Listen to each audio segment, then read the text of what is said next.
Finding the Voices talk show by Monica Ibudam. I'm a huge fan of Finding the Voices. You're doing a great job for Manipur. Manipur bu prithivida masak takpa good positive voices and make those voices more visible. We wanted our voice to reach in all the corners of the world. Interesting people. Been finding voices on People from our own place. Share positive stories and inspiring stories and bring out the good stories of Manipur.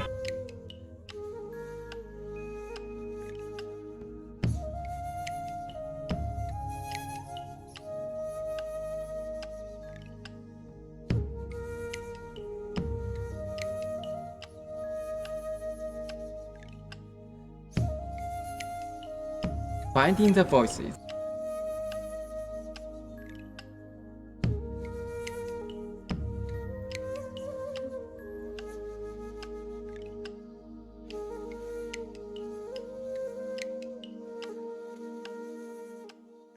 ꯑꯩꯈꯣꯏ ꯍꯧꯖꯤꯛ ꯍꯧꯖꯤꯛꯇꯤ ꯃꯅꯤꯄꯨꯔ ꯍꯥꯏꯔꯒ ꯁ꯭ꯄꯣꯔꯠꯁꯀꯤꯗꯗꯤ ꯑꯗꯨꯝ ꯌꯥꯝꯅ ꯃꯥꯏ ꯄꯥꯛꯄ ꯑꯣꯏꯔꯦ ꯑꯗꯨꯒ ꯉꯁꯥꯏꯒꯤ ꯁ꯭ꯄꯣꯔꯠꯁ ꯃꯨꯚꯃꯦꯟꯇꯗꯒꯤ ꯍꯧꯔꯛꯑꯀꯥꯟꯗ ꯏꯟꯐ꯭ꯔꯥꯁꯇ꯭ꯔꯛꯆꯔꯁꯦ ꯍꯧꯖꯤꯛ ꯁꯥꯒꯠꯂꯛꯄꯁꯤꯅ ꯑꯩꯈꯣꯏꯒꯤ ꯖꯦꯅꯦꯔꯦꯁꯟꯗꯗꯤ ꯁꯤ ꯄ꯭ꯂꯦꯠꯐꯣꯔꯝꯁꯦ ꯑꯗꯨꯝ ꯄꯤꯔꯦꯕ ꯍꯣꯏ ꯆꯥꯎꯈꯠꯄꯒꯤ ꯂꯩꯔꯤ ꯌꯥꯝꯅ ꯑꯗꯨꯝꯅꯗꯤ ꯑꯣꯏꯔꯒ ꯍꯥꯟꯅꯗꯒꯤꯗꯤ ꯌꯥꯝꯅ ꯑꯩꯈꯣꯏꯗ ꯐꯦꯖ ꯑꯅꯤ ꯊꯣꯛꯅ ꯈꯥꯏꯗꯣꯛꯑꯦ ꯑꯩꯈꯣꯏꯒꯤ ꯃꯨꯚꯃꯦꯟꯠꯁꯤꯗ ꯑꯩꯈꯣꯏ ꯍꯦꯛ ꯍꯧꯔꯛꯄꯗꯒꯤꯅꯀꯣ ꯃꯨꯚꯃꯦꯟꯠꯁꯤ ꯃꯌꯥꯝ ꯑꯍꯜ ꯂꯃꯟ ꯄꯥꯏꯅꯤꯌꯔꯁꯤꯡꯅ ꯂꯥꯟ ꯃꯃꯥꯡ ꯍꯤꯖꯝ ꯏꯔꯥꯕꯣꯠꯀꯤ ꯃꯇꯝꯗꯒꯤ ꯍꯧꯔꯒ ꯆꯨꯔꯆꯥꯟ ꯃꯍꯥꯔꯥꯖꯅ ꯅꯟ ꯑꯣꯂꯦꯝꯄꯤꯛ ꯁ꯭ꯄꯣꯔꯠꯁ ꯅꯠꯇꯕ ꯃꯣꯗꯔꯟ ꯒꯦꯝꯁ ꯃꯌꯥꯝ ꯑꯃ ꯄꯨꯁꯜꯂꯛꯏ ꯑꯥꯖꯃꯤꯔꯔꯣꯝꯗꯒꯤ ꯀꯔꯤꯗ ꯃꯗꯨꯒꯤ ꯄꯣꯠ ꯃꯌꯥꯝꯁꯦ ꯂꯥꯛꯄꯒ ꯏꯔꯣꯏꯅꯅ ꯍꯤꯖꯝ ꯏꯔꯥꯕꯣꯠ ꯈꯣꯏ ꯀꯔꯤ ꯈꯣꯏ ꯕꯦꯗꯃꯤꯟꯇꯟ ꯁꯥꯟꯅꯔꯛꯄ ꯍꯣꯀꯤ ꯁꯥꯟꯅꯕ ꯇꯥꯎꯟ ꯀ꯭ꯂꯕꯀꯤ ꯀꯔꯤꯒꯤ ꯑꯩꯈꯣꯏꯒꯤ ꯐꯥꯗꯔ ꯑꯩꯈꯣꯏꯒꯤ ꯖꯦꯅꯦꯔꯦꯁꯟ ꯃꯌꯥꯝꯁꯤꯁꯤ ꯂꯣꯏꯅ ꯂꯥꯛꯄ ꯑꯍꯜ ꯂꯃꯟ ꯃꯌꯥꯝꯗꯨꯒꯤ ꯃꯈꯥ ꯁꯝꯊꯔꯛꯄꯗ ꯑꯣꯔꯒꯅꯥꯏꯖ ꯑꯣꯏꯅ ꯑꯩꯈꯣꯏꯅ ꯒꯣꯔꯃꯦꯟꯠꯇ ꯀꯟꯐ꯭ꯔꯟꯠ ꯇꯧꯅꯔꯀꯥꯟꯗ ꯑꯩꯈꯣꯏ ꯇꯛꯁꯤꯟꯕ ꯄꯣꯠꯁꯤꯅ ꯁ꯭ꯄꯣꯔꯠꯁ ꯃꯨꯚꯃꯦꯟꯠ ꯀꯃꯤꯇꯤꯅ ꯋꯦ ꯕꯦꯛ 1980ꯗ ꯆꯪꯍꯟꯈꯤꯕꯗꯣ 78ꯗꯒꯤ ꯍꯧꯔꯀꯥꯟꯗ ꯑꯗꯨꯒꯤ ꯄꯣꯠ ꯑꯃ ꯂꯥꯛꯀꯦ ꯑꯗꯨꯒꯤ ꯃꯃꯥꯡꯗ 70ꯁꯗꯒꯤ ꯍꯧꯔꯦ ꯑꯩꯈꯣꯏꯒꯤ ꯑꯣꯔꯒꯅꯥꯏꯖꯦꯁꯟꯒꯤ ꯃꯌꯥꯝꯒꯤ ꯍꯧꯕ ꯏꯟꯗꯣꯔ ꯁ꯭ꯇꯦꯗꯤꯌꯝ ꯁꯥꯕꯒꯤ ꯀꯔꯤꯒꯤ ꯂꯝ ꯃꯌꯥꯝꯁꯦ ꯍꯧꯔꯦꯕꯀꯣ ꯑꯗꯨꯒ ꯃꯗꯨꯒꯤ ꯂꯥꯛꯑꯕ ꯃꯇꯨꯡꯗꯨꯗ ꯍꯧꯖꯤꯛ ꯑꯩꯈꯣꯏꯅ ꯈꯥꯏꯗꯣꯛꯏ 1999ꯗ ꯅꯦꯁꯅꯦꯜ ꯒꯦꯝꯁꯇ 5th ꯅꯦꯁꯅꯦꯜ ꯒꯦꯝꯁꯇ ꯃꯅꯤꯄꯨꯔ ꯆꯦꯝꯄꯤꯌꯟ ꯑꯣꯏ ꯃꯗꯨ ꯐꯥꯎꯕꯒꯤ ꯐꯦꯖꯁꯤꯅ ꯑꯩꯈꯣꯏꯅ ꯐꯦꯖ 1 ꯍꯥꯏꯅ ꯈꯥꯏꯗꯣꯛꯑꯒ ꯃꯗꯨꯗꯗꯤ ꯒꯣꯔꯃꯦꯟꯠꯁꯤ ꯑꯦꯋꯦꯌꯔ ꯑꯣꯏꯅꯕ ꯃꯤꯌꯥꯝꯁꯤ ꯑꯦꯋꯦꯌꯔ ꯑꯣꯏꯅꯕꯒꯤ ꯄꯣꯠꯅꯤ ꯐꯦꯖ 2ꯗꯗꯤ ꯑꯩꯈꯣꯏꯅ ꯍꯧꯖꯤꯛ ꯄꯥꯝꯃꯤꯁꯤꯅ ꯍꯧꯖꯤꯛꯀꯤ ꯇ꯭ꯔꯦꯟꯗ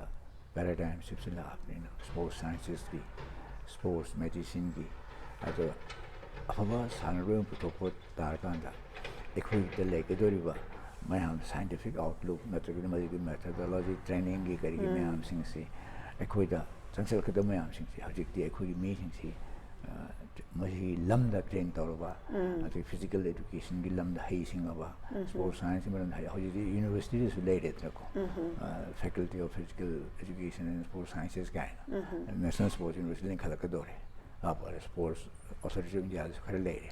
ꯁ꯭ꯄꯣꯔꯠꯁ ꯃꯦꯗꯤꯁꯤꯟꯒꯤ ꯀꯔꯤ ꯑꯣꯏꯕ ꯍꯧꯖꯤꯛꯇꯤ ꯑꯩꯈꯣꯏꯅ ꯄꯥꯝꯃꯤꯁꯤ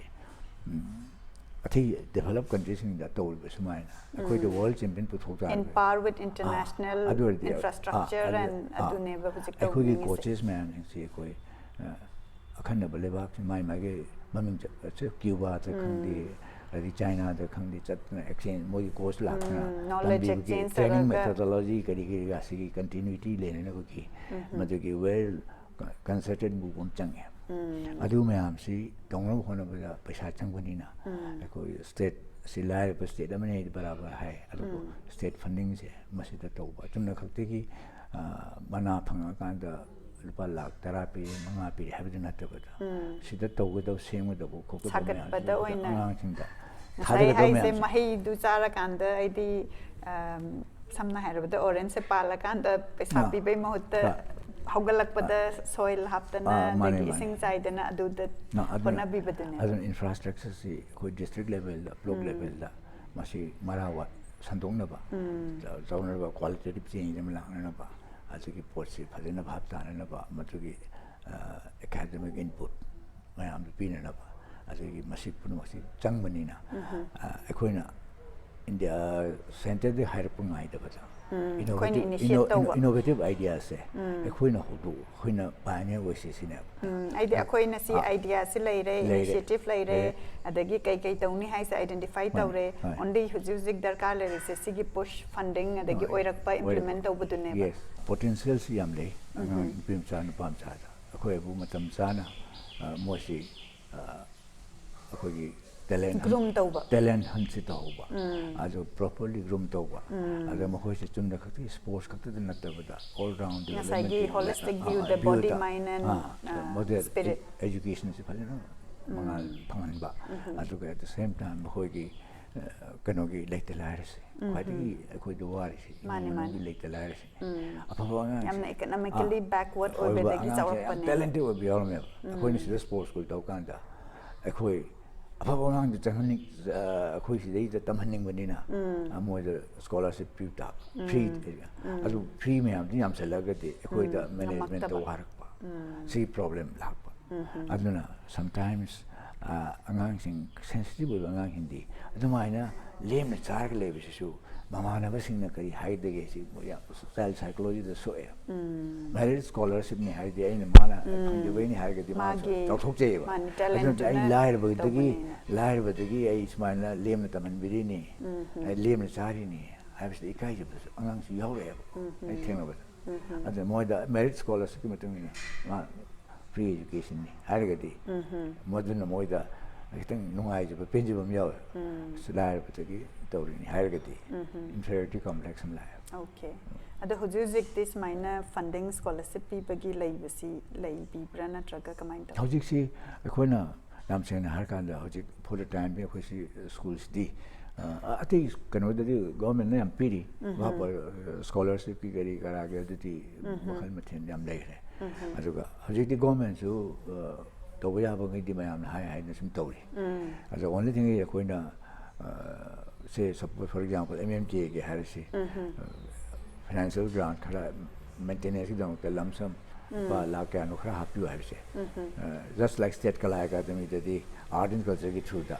happy my to sport you defense sport ki kanada akhoi ki khara happy ai posi oi kanda madu da sawin takna ba inna ba ma haba ma kanda mu le thoki ba adana akhoi son da training natural school institute run to warakwa adigi instructor singdu masana khongrao phiron thukchar ka angang computing le le cho haibidi tolo jada ba only moi angang singdi chari min neri ba ko nyang jamina rakanda moi tambi ba moi pocket money le rakta ba sina kam ku sei mainly aina sum tazari se koi gi se talent leire ideas leire doka koi gi infrastructure adagi sustenance hai batare ko teams gi see what by the funding what pane ba aduna koi na masi si leira gadi yamna phazana takpa ya hojina koi na mu pamesina hojik di future leadership se mu rum to ta hojik puri basing se halu shala kani film yar oi karana pu hongni si po si second third generation se grum to ta aduna tsare continue le le adun bu to no honar bu kan ta we need le na ko ai thabam phangen office ka ba du mai na MMT da instructor oi ai tolob yam chauna corporate phang ba du mai phang ga su ai at least sustain to na bagi le na ba khongra le na di phangi da na hai ba ba we consolation du ba le ta ba aduna traga de everything na na the work to ba de am ware ngasai spirit na chalak pa se warak pa hingna ba lambi thi ba warak pa adu gi dang ta koina family suppose au gi da ma sang da ya da yum ada le jing du dong thang ya da sigi no hai ba sigi tong ba chapter ma le kha how we run the show adu gi tong ba pot ma aduna ma sigi practical difficulties sing se government ki mai ki de gi kara being do changi ra ga de objective madu opening do sangai festival la ko se de MMT ki activities objective mi wale activities ne hengala kwa adum ba post group tong na kan de khoi na ki hapta ma mating pa mo nang sangbra se sangai festival na kha han well trained to ma yang do lak pu ye adu mai pu ne pu ho go ba mi khara di Dharkar layeba. full Adu time bhauda hujik se sustain tawba ngamdreba. sustain tawbda yam wan tawri Tawri maram ti kanu da akoina mi yom da lising tara tara pirasu akodidi mi tara gi oitaragadi aad lay institute mi tara le aduna ko hujik institute living institute am oipo yana na ba adu aragadi magi asida gi duna akoi maru oiba management ki tangai phadaba skeleton staff to aragadi at least masi pulon tongam ne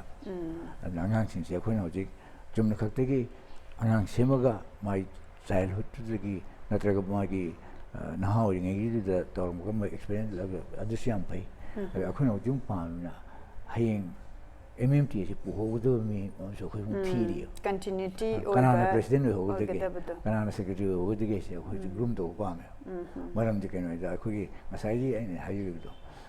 creating is very easy preserving is very difficult yam chumme mathang tarakpada pabungna lead tawbiramba freedom newspaper se sigi matang da kitang share tawi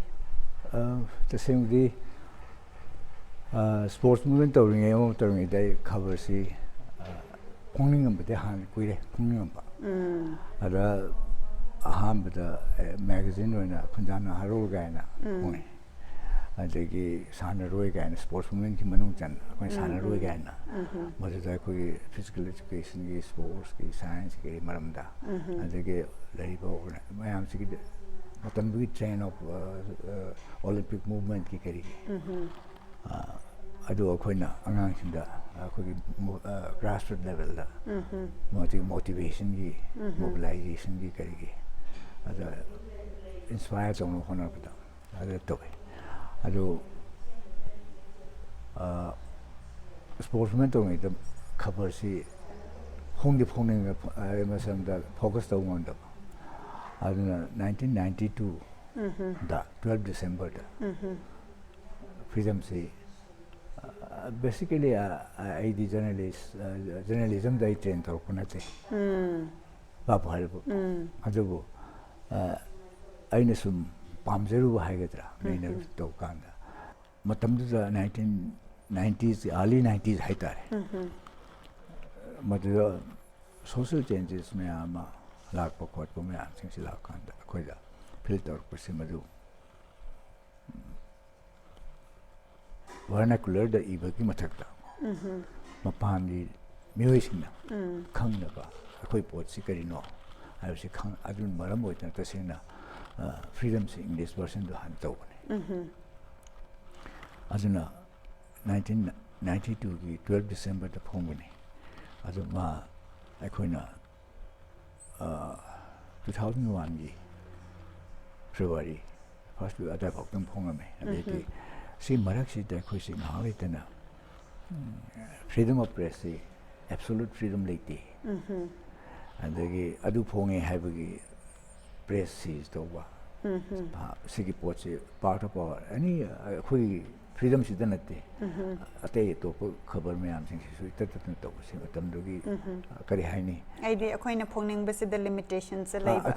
thing ba yam lai ba sarkar na pam do adu gi matungina makoina keno pansalaga keno torga hata laina ba ai the opposition thing basi government gi side gi repressive keno sikhara laiba ada akoida yam sing na har kanta about more than 17 years keno si akoida adu mo phongi haidana eta aduni adugi mouthpiece ni ga adu organize ni mouthpiece ni ga na blame to gumba simusi to adu the freedom of speech se wala aduna lehendre na press council of india mi la kanta the sengna akoina haire lalo sing se manipur sarkar na pillar thar kanda santi wari sanana ba daishin na but tawri kholi haire adu ergadi moidi wari sanaroi hairi sumaina haire adu ergadi masi khanabiro lebang miyamna kangai sarkar khanabiro moide si hairi adu erdi mayamna pambiri basina karino adu tamakta khanane no nuaina baina moina thadore zero se in toto within inverted commas I thamjari hairaga I phonge apko tamda press council of India ki kambu su lak time jana dana madhuputo second day first day je koi sedition tai ta de happens mayam ate de koi problem mayam khanar matungda se asi khabar dang arang moisi thorbe phonge masi sedition oibra oidabra have se khanabiro ana to kan tai hai ta de moisi confusal adegi ade content of ta de na tore adegi up to matung 10-15 days matungda Manipur sarkarna potse adegi angle degi sedition tai have was to lein aduna maram oidana cover se lein phongdino bi yai adu madugi khulong chaba mayam longra kadamnina freedom se akoina 2001 gi right adai phongde khul lepe okay hujiki government dagi charge se laba matung mona andu advantage si longnai posiam lebenina aduna akoina phongde na mon namsan da thamba pose konhangda justice to basi tadi haina konhangda good in a pang after 17 years. The England the Mangjari 17 years ki aina matamdi left and Ponte Zara Mogadi Ladenako 15 years Muki cannot do span the Zeki trains the well established Werni and the Ohumuki Mamani. Madu Bohota Koda Manga Tankabudi Mangu Jade Pangaro.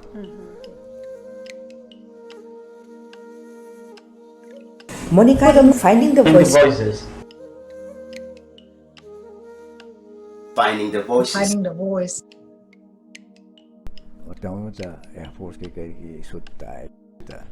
isellal ujuda imade khanu aita za I could see my father.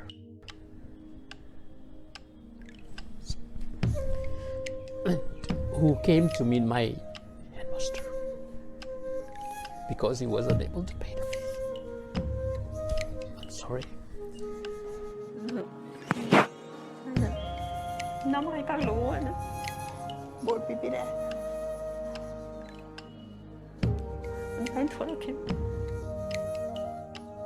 Because we need such story for people to have faith in the government and the system that yes, it's working. Let's bring peace in our home state, Manipur. Who have got the job without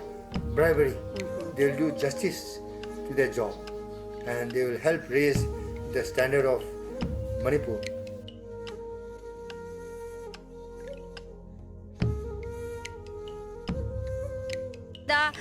Me machine creado. I adu paraga tingogi.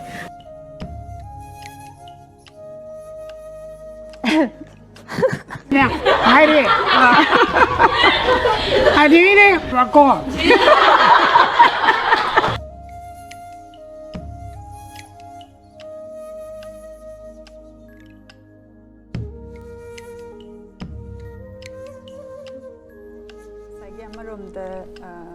Lalhauba haireko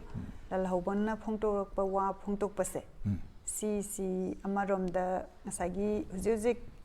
problem lairisi communication wat panasu anambane na khanjai ko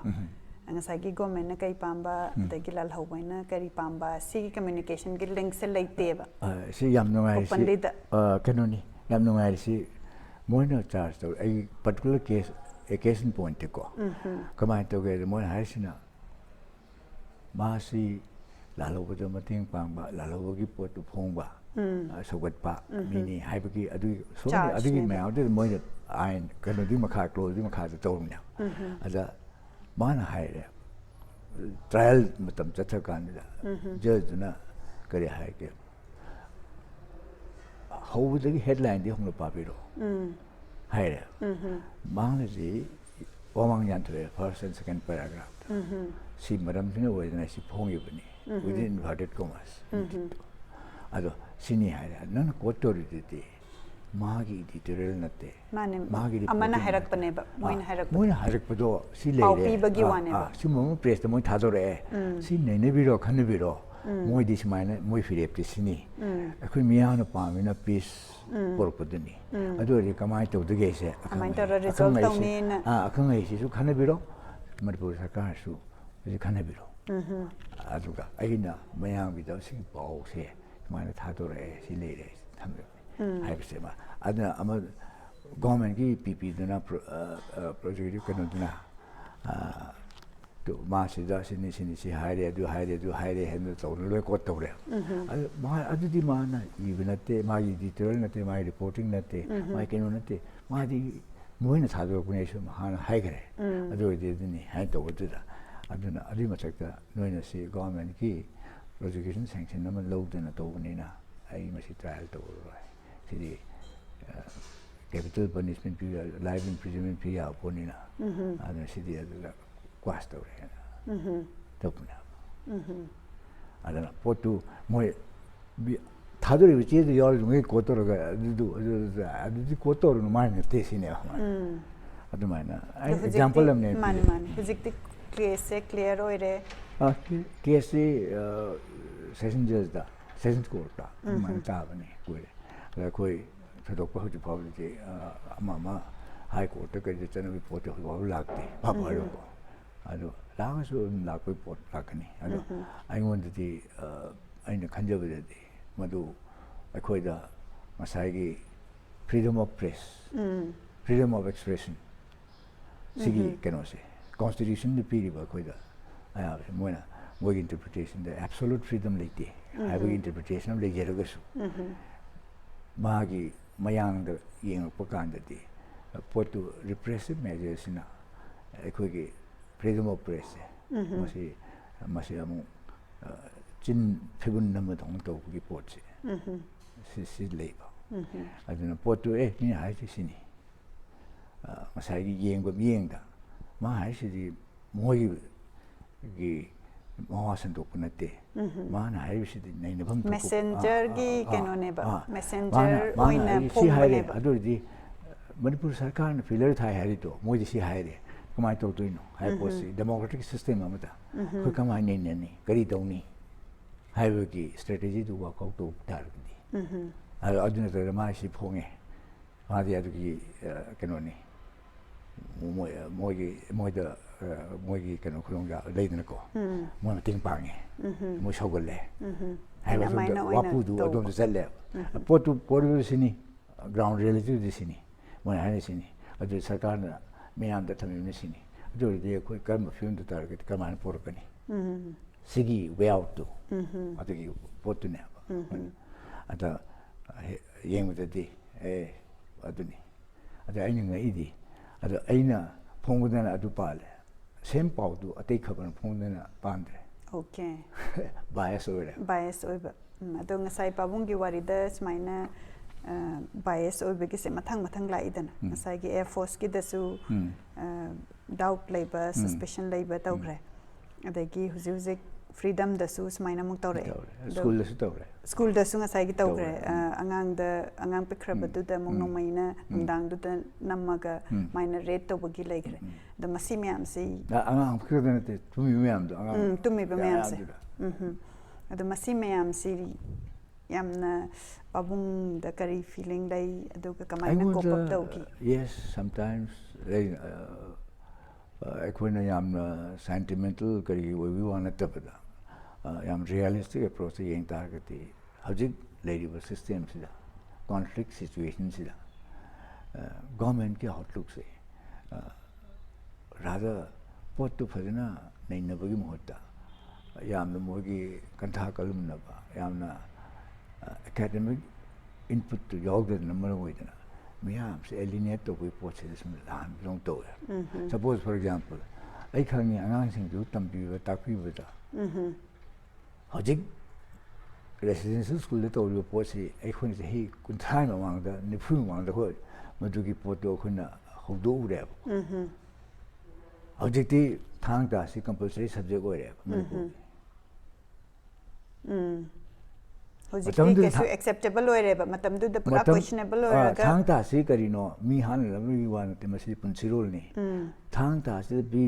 education si karino hai bo che diti tangai phada pone hai na hajiti compulsory oire hai ko adu machamdi to kan de akhoi aiga gol kishore sharma gi magi leadership makhala nga hi tambi ba hori ne seja adu machamdi lan mo interpret to hojina oire ko hoji akhoi na sports movement or kanda Manipur mountain and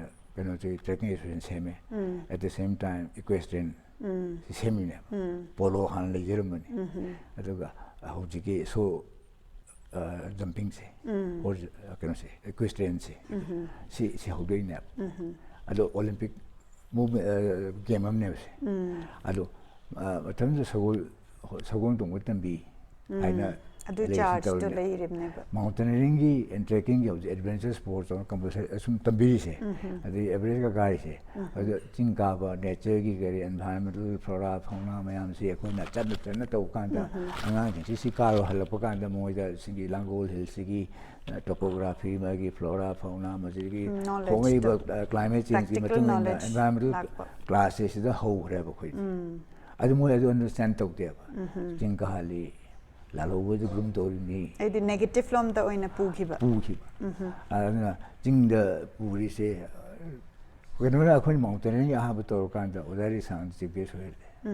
pt park dai thai ko me am se lo ma pu de nambo thabo me am se brigadier gupta na lang thwa la county purdom de ma lo na paring na phai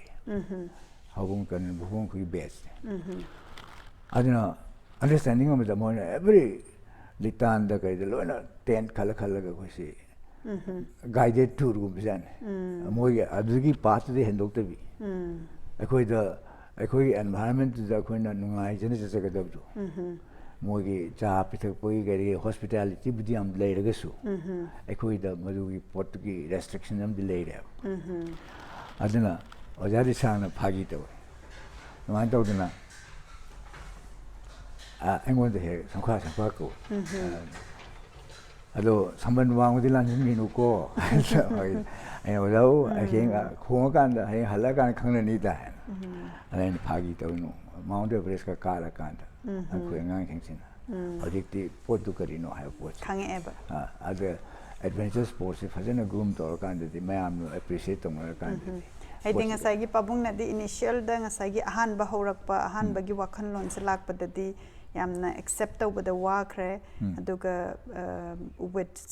suspicion da yam yengaga pabung da yam nungai gitaba ma di leigre adu su masigi ahong ba purak pasina hujik pabung kari feel I want the sigi poche mo understand tar ko se nungai I want the su hujik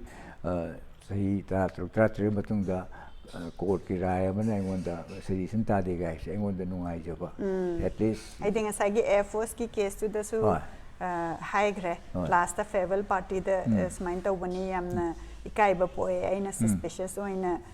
monitor tawri do ina every face the declare admaina dum la eba aduna adugi dinungai ba dum ai awaba lai khra ka su konna achumba duna hairak pagi nungai ba mate dum lai ba nei aduga akhoi system sigi manung channa nei narak pa khanar pa da makhoina suppose aina khali pot se bias when yeng agadi pot to lana interpret to su ya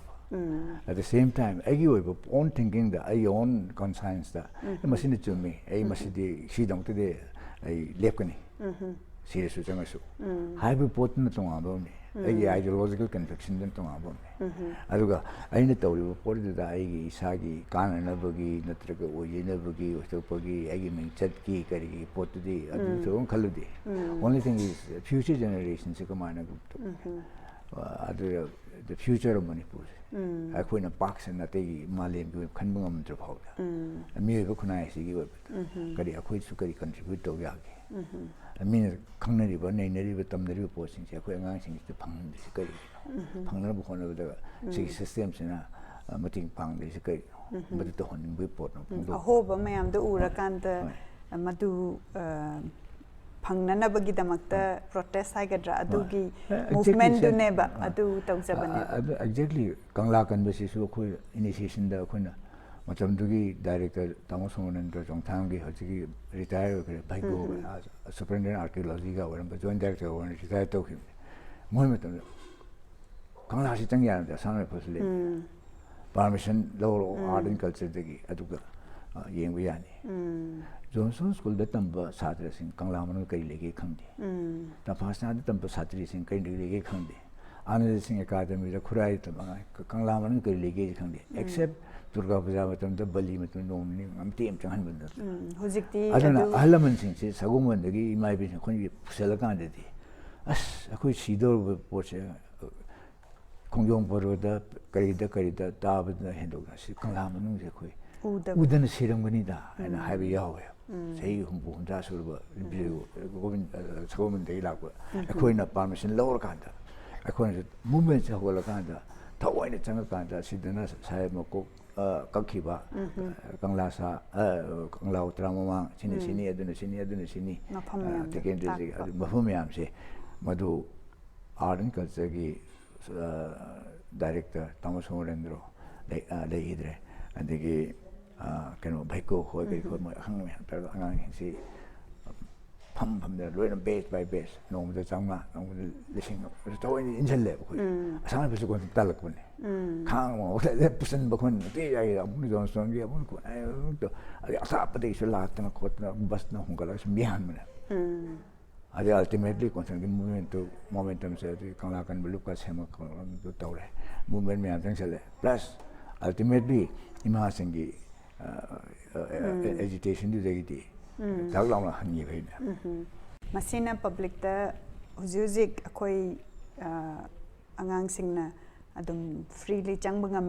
Masing Namakpagi, Mamang the Waki Bam Gilabese, Si Pabong Hoinas, Mina, Aquita share the Wibese, Si Sina Kogi knowledge or her way, the city return the lake table. Why movement gi lay event co, see the protest over Kotpa, the Pabongas Mina, Libiris Mina, Libira getting a Saigi, Aquina Kangza the Badam, Aquagi Lamda Labor, Amasung Dam the Gito Crabamamse, Si. The tung na bagi damak ta koina finding the voice na pagum the tizera ganga sis maina share that we was am ngai Erogi akoida mad adu to base ahamba People's Movement Committee Manipur head nama ajuna ayamba base akoi sport movement committee Manipur aduna ama ado hojik People's Movement Committee Manipur to base gi matungda akoi toan song organization me ama pulla kanda kala kan belu bena akoi tor kanda fajana madura Changhen Yamda Lati Jara Tongyam Tora Kana Western Getsla. I do a job movement Tora.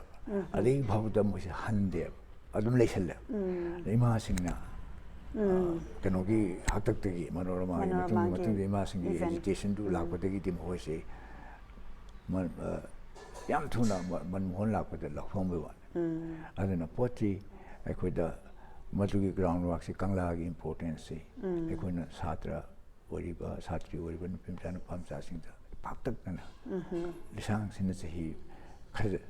Matuza, Pusen, Akangation, guided to Kanoan Torkanda, Mafum founded Wangalakanta, Tambi Tapirakanta, Portal Mine, Torpone. I took a mass movement here as my tongue took up Torkanda, Contang de Nassing, Confront Torkanda was the highlights.